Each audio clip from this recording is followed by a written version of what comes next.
Il était une fois, dans les ruelles sombres de Londres, un homme mystérieux connu sous le nom d'Edward Van Helsing. Son visage était constamment dissimulé par l'ombre de son chapeau et son long manteau noir lui donnait une allure énigmatique. Edward Van Helsing était réputé pour ses talents de voleur et d'espion, et il ne s'intéressait qu'aux objets d'une grande valeur. Un jour, Van Helsing apprit l'existence d'un livre très rare et précieux, La fabrique de pipes, secrets et techniques. Ce livre renfermait les connaissances secrètes d'une ancienne famille de maîtres pipiers.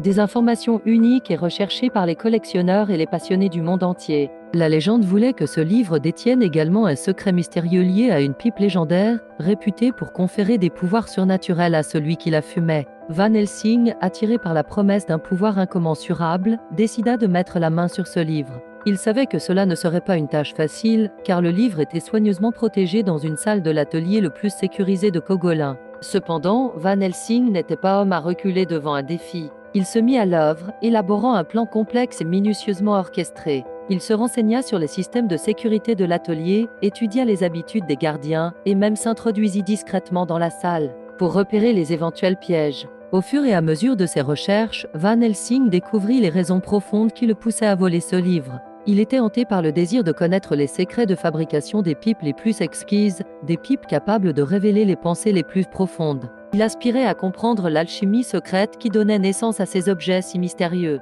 La nuit du vol arriva enfin. Van Helsing pénétra dans l'atelier avec une dextérité silencieuse. Il évita habilement les capteurs de mouvement, les caméras de surveillance et les gardiens vigilants. Arrivé devant la salle, il déjoua les systèmes de sécurité avec une précision chirurgicale et s'empara du précieux livre. S'échappant dans la nuit, Van Helsing savait qu'il avait entre les mains un trésor inestimable. Mais ce n'était pas la richesse matérielle qui l'intéressait le plus.